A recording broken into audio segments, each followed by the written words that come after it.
Hi everyone, I'm Rincey and this is Rincey Reads. Today I'm going to be doing my September reading wrap up. September was a fantastic reading month for me, not just in like quantity of books, although I think that was on the higher end for me these days. Like I'm really happy with the amount that I read, but also like the quality of the books that I read, at least for me personally.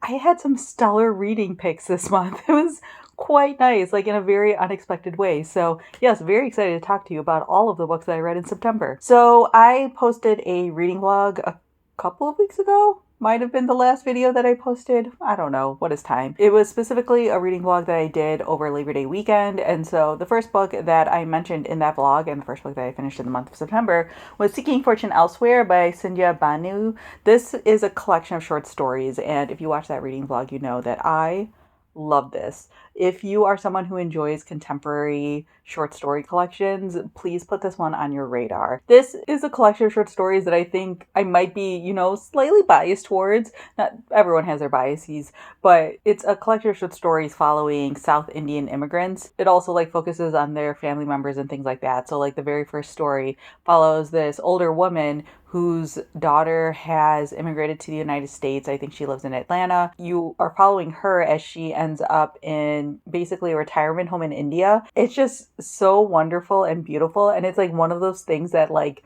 I don't know if it's going to hit the same way for other people, because like what people don't realize is that like retirement homes and things of that nature are relatively new things to India. Like the way culturally things have been done is that like one of the children will live with the parent until the parent passes away. Like you didn't put them in homes and things like that. And it's still like relatively taboo to do things like that. And so just from that story alone, I was in. But like this follows people across the United States as well as through India in various aspects of their life. I just loved all of them. Like you follow lots of different people. You follow a woman who got divorced and the story of like a professor who is accused of like overworking his students and things like that. And yeah, they like every single story made me want to cry. I loved all of them. I would read more short stories from this author. I will read a novel if this author writes one. The first story, the one that I mentioned, is one that actually won the O. Henry Prize. Again, if you are someone who enjoys contemporary short story collections, I think this is a book worth picking up. This actually might be a 5-star read for me, so I adored it. The next book that I finished was a book that I mentioned in that reading vlog, but I hadn't finished. So now you get to hear my opinions on it. And that's The White Girl by Toni Birch. This is a book by an Indigenous Australian author. It's historical fiction that takes place, I believe, in the 1960s in Australia. You are following this character named Odette Brown, who is Aboriginal. She has been raising her granddaughter. Her daughter went missing a number of years ago, and I think her granddaughter at the beginning of this story is around 12 years old. She herself is getting older, and she is, worried because there is a new sheriff in town, and this sheriff seems very determined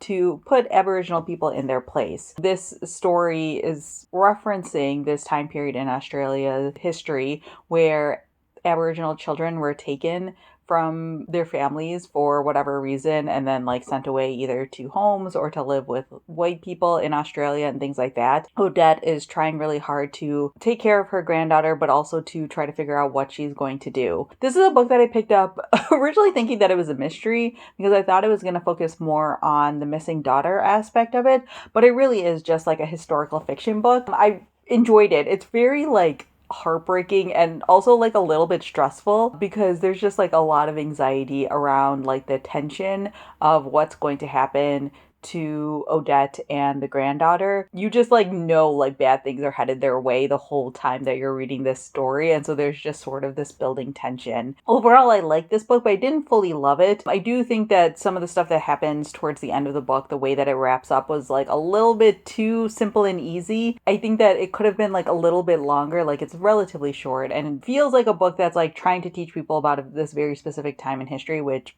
I appreciate, especially as someone who's not Australian and doesn't know that much about what was happening there. But it at times felt like too simple and straightforward, but I suppose that's necessary when people don't really know anything about this. So you just got to give them some of the more basic storylines for them to know what truly happened. But yeah, the ending just like rubbed me the wrong way. So yeah, this one is probably like a 3.5 star read for me. I recommend it again if you like historical fiction, and especially if you want to learn more about this specific time period and what it was like for Aboriginal families during this time. I think the author does a great job of like highlighting what it's like being Aboriginal in Australia in the 1960s. So for that alone, it's worth picking up. The next book that I finished was The Heart's Invisible Furies by John Boyne. This was the September Chunky Chapter Book Club pick.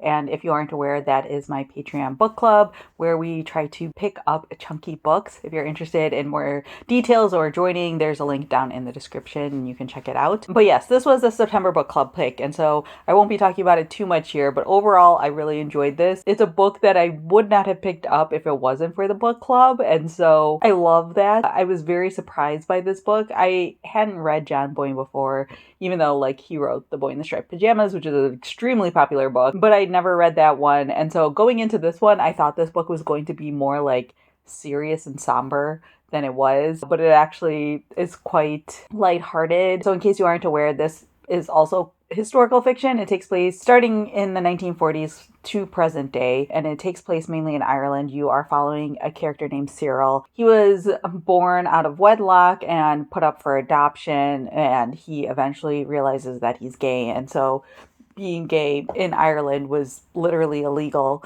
And so you kind of just watch him grow up, and as he goes through various turning points in his life and as also like dealing with very specific moments in history. Yeah, I really enjoyed this book. This is probably one of my favorite books that we've done for the book club so far. Not that I've had like any major duds, but yeah, again, it's a book that I probably wouldn't have picked up if it wasn't for the book club. So thanks to all the patrons who ended up voting for this one. It was really great. So yeah, really enjoyed this one. The next book that I picked up was The Verifiers by Jane Pek. This is a book that had caught my eye because of the cover, I'm not gonna lie. And I knew that it was a mystery novel. I actually thought it was a young adult mystery novel, but it's not. But it's still a mystery novel. And I ended up liking this one. So in this book, you are following this character named Claudia Lynn, and she has recently started a job working at a private investigation company, and this is a company that specializes in investigating people on like dating websites. So basically like someone will come to them wondering like whether or not the person that they're talking to is real or not, whether they're getting catfished, or it might even be a situation where they've met this person but they're not sure if they're lying about things and stuff like that. And so this company will investigate those people to figure out what exactly is going on. But in one of the cases that the company ends up picking up, there are some like interesting details that come out, and then the person who ended up hiring them actually ends up dead. And so Claudia wants to keep investigating what exactly has happened here and what is the truth behind the information that they found and things like that. And lots of things occur. So yeah, like I said, this is a mystery novel, but it's a really solid one. Like if you're someone who enjoys like detective stories, I feel like this one would be up your alley. Obviously it's more like an amateur detective, but I found it to be a really fun, engaging story. Like I had no idea where it was going. There were a bunch of reveals that I didn't see coming, but there's also a lot of really great like family and character elements to this story. Claudia is the daughter of Chinese immigrants.